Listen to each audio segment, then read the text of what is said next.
வணக்கம். நான் உங்கள் ஆத்ம நண்பன் பேசுகிறேன். பிரம்மஸ்ரீ தவத்திரு திருச்சிட்டம்பல சாது சித்தர் என்னோட குருநாதர் அவர்களோட பொற்பாதங்களை வணங்குறேன்.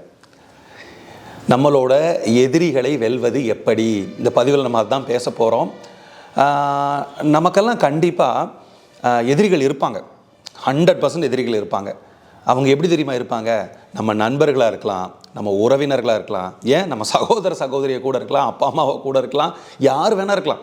இவங்க தான் எதிரிகள் நம்மளால் சொல்லவே முடியாது, கண்டிப்பாக இருப்பாங்க. இப்போ இந்த எதிரிகளில் 2 வகை இருக்குது. ஒன்று என்ன தெரியுமா? கண்ணுக்கு தெரிஞ்ச எதிரி, இன்னொன்று கண்ணுக்கு தெரியாத எதிரி.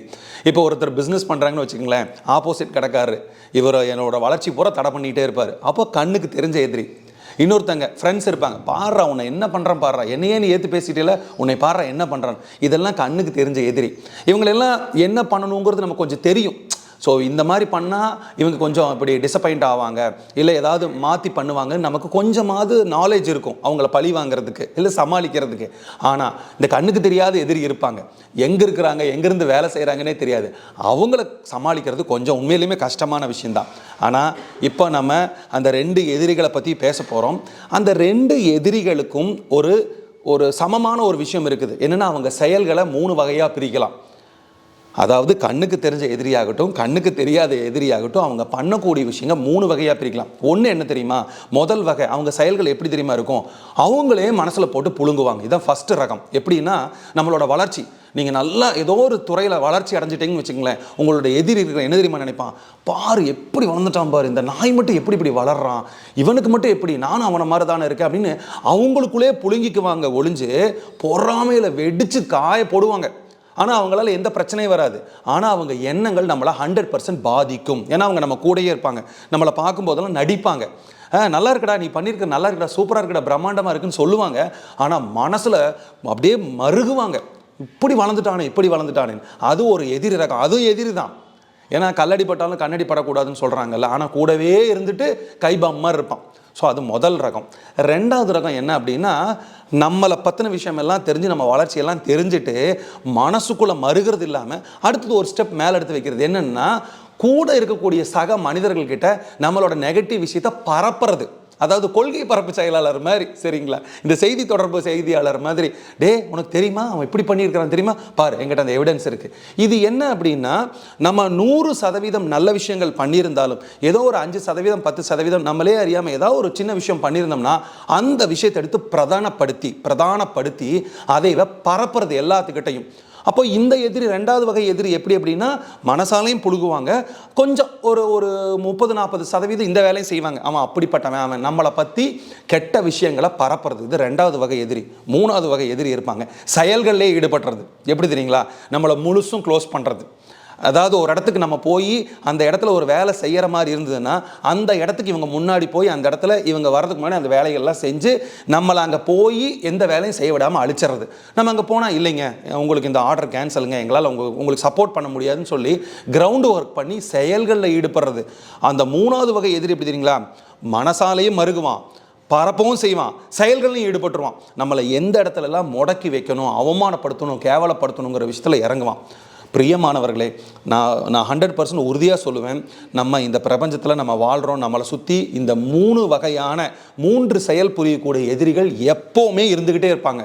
நீங்கள் பெரிய பெரிய சாம்ராஜ்யம், பெரிய பெரிய அரசர்கள் எல்லாம் கவிழ்ந்து காணாமல் போனதுக்கு காரணம் இந்த 3 வகையான எதிரிகள். கூட இருந்தே குழி பறிக்கிறதா இருக்கட்டும், முதுகில் குத்துறதா இருக்கட்டும், எல்லாமே இந்த 3 வகையில் வந்துடும். சரி, இப்போ நம்ம 3 வகையான எதிரி இருக்கிறாங்கன்னு நம்ம தெரிஞ்சுக்கிட்டோம். நம்ம நாலேஜுக்கு இப்படிலாம் இருக்கிறாங்க, கண்ணுக்கு தெரிஞ்சு இருக்காங்க, கண்ணுக்கு தெரியாமல் இருக்கிறாங்க, இப்படி 3 செயல்கள் பண்ணுறாங்க. சரி, இவங்களை எப்படி சமாளிக்கிறது? முக்கியமான விஷயத்துக்கு வாங்க சார். எப்படி சமாளிக்கிறது?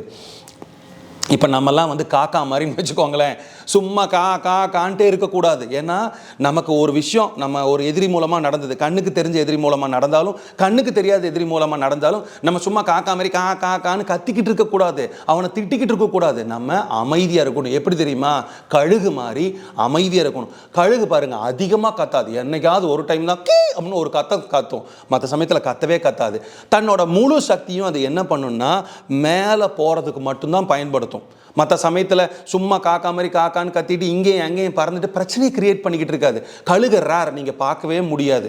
நீங்கள் ஒரு அவமானப்பட்டுட்டீங்க, ஒரு தோல்வி அடைஞ்சிட்டீங்க, எதிரிகளால் தாக்கப்பட்டிருக்கீங்க அப்படின்னா நீங்கள் பண்ண வேண்டிய முதல் விஷயம் மௌனம், அமைதியாக இருக்கிறது தான். இந்த மௌனம் அமைதியாக இருக்கும்போது நீங்கள் உங்களை குறித்து 1008 விஷயங்களை யோசிப்பீங்க. என்னென்னா உங்களோட நெகட்டிவ் பாயிண்ட் என்ன, நீங்கள் எந்த இடத்துல விழுந்தீங்க, உங்கள் எதிரி என்ன டைப் ஆஃப் எதிரி, உங்களை மனசில் மறுகிட்டு இருந்தாங்களா, இல்லை தேவையில்லாத விஷயங்களை பரப்புனாங்களா, இல்லை செயல்களை இறங்குனாங்களா, அதை எப்படியெல்லாம் உங்களுக்கு வந்துச்சு, அது என்ன மாதிரி தாக்கம் இருந்துச்சுங்கிற விஷயத்தை முதல்ல திரட்டி நீங்கள் மௌனமாக அமைதியாக உட்கார்ந்தா தான் நிறைய விஷயங்களை பார்க்க முடியும். இப்போ ஒரு ஒரு ஏரியில் நீங்கள் இருக்கீங்க, ஒரு குளத்தில் இருக்கிறீங்க, ஒரு மாடு கிராஸ் பண்ணி போயிடுச்சுன்னா அந்த ஏரி தண்ணி எப்படி இருக்கும், கலங்கலாக இருக்கும். இப்போ பார்க்கும்போது ரொம்ப கன்ஃபியூஸாக இருக்கும். அந்த தண்ணிக்கு கீழே என்ன இருக்குதுன்னு உங்களால் பார்க்க முடியாது, கலங்கனாக இருக்கும். நீங்கள் என்ன பண்ணணும் தெரியுமா, அந்த தண்ணிக்கு பக்கத்தில் அமைதியாக ஒன்றுமே பண்ணாமல் பேசாமல் உட்காந்திங்கன்னா அந்த தண்ணி கலங்கமெல்லாம் செட்டில் ஆகிற கொஞ்சம் டைம் எடுக்கும். பொறுமையாக உட்காந்துருக்கணும், அதுதான் காத்திருக்கக்கூடிய நேரம்.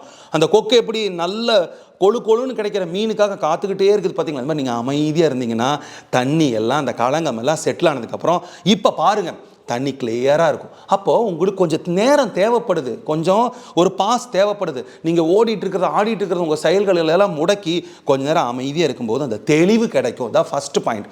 அந்த தெளிவை எடுத்ததுக்கப்புறம் நீங்கள் என்ன பண்ணணும் தெரியுமா, உங்கள் யார் எதிரி நீங்கள் கண்டுபிடிச்சாலும் சரி கண்டுபிடிக்காட்டி சரி, உங்கள் சக்தியை பயன்படுத்தி அவனை திட்டுறதை முதல்ல நிறுத்துங்க. நீங்கள் உங்கள் வாயிலிருந்து என்னென்னமெல்லாம் சொல்கிறீங்களோ இந்த பிரபஞ்சம் திருப்பி உங்களுக்கே இருக்கும். நீங்கள் அவனை ஏன் திட்டணும்? நீங்கள் நல்ல ஒரு விஷயம் நினச்சி பாருங்கள்.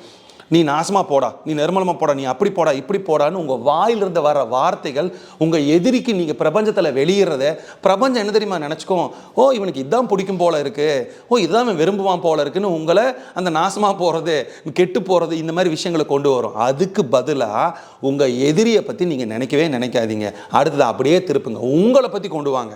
சரி, இதை நான் வச்சுட்டு நான் என்ன பண்ணணும், ஏன்னா பிரபஞ்சத்துக்கு நீங்கள் என்ன கொடுக்குறீங்களோ அதானே உங்களுக்கு கிடைக்கும். நான் எப்படி என்னை வளப்படுத்தணும், நான் எப்படி மேலே வரணும்னு பாருங்கள்.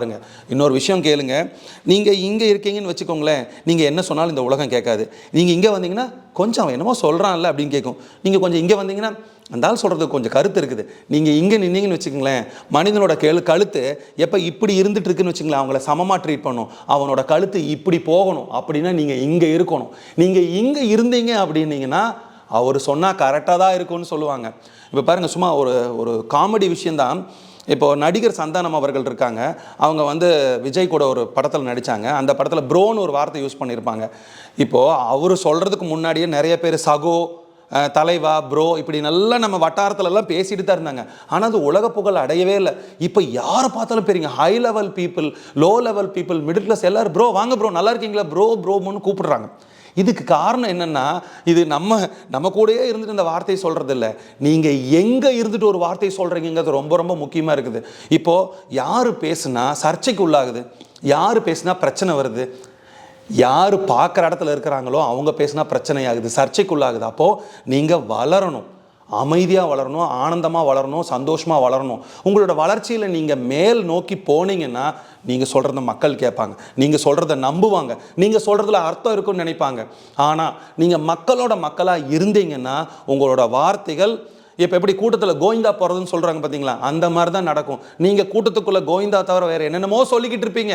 ராமான்னு சொல்லுவீங்க, ஜீசஸ் சொல்லுவீங்க, அல்லான்னு சொல்லுவீங்க, யாருக்கு அதுலையும் கேட்காது, கோவிந்தான்னு மட்டும்தான் கேட்கும். ஆனால் நீங்கள் ஒரு மலை மேலே ஏறி நின்று ஒரு வார்த்தை சொன்னீங்கன்னா அது எல்லாத்துக்கும் கேட்கும். பிரியமானவர்களே, நம்ம எதிரிகளை வெல்றது எப்படிங்கிற ஒரு டெக்னிக் என்ன தெரியுங்களா, நீங்கள் வளர்றது, உங்களோட எனர்ஜியை, உங்களோட ஃபோக்கஸை நீங்கள் அடுத்தது எப்படி போகணுங்கிற விஷயம் எல்லாமே உங்கள் எதிரிக்கு கொடுக்காதீங்க. இங்கே பாருங்கள், நீங்கள் ஆல்ரெடி விழுந்துட்டீங்க, திருப்பி உங்கள் எதிரிக்கு ஏன் உங்கள் பலத்தை கொடுக்குறீங்க? உங்கள் பலத்தை நீங்கள் யூஸ் பண்ணுங்கள், மேலே போங்க. நீங்கள் எந்த அளவுக்கு மேலே வளர்ந்து உங்களை மட்டுமே பார்த்து ஃபோக்கஸ் பண்ணி போகிறீங்களோ உங்கள் எதிரிகள் அப்படியே அவங்க வேலையை பார்க்க போக ஆரம்பிச்சிருவாங்க. அதனால் உங்கள் சக்தியை உள்முகமாக உள்நோக்கி பயன்படுத்துங்க. பெரிய அளவில் வருவீங்கன்னு சொல்லிட்டு இன்னொரு நல்ல சந்தர்ப்பத்தில் சந்திக்கிறேன். நன்றி, வணக்கம்.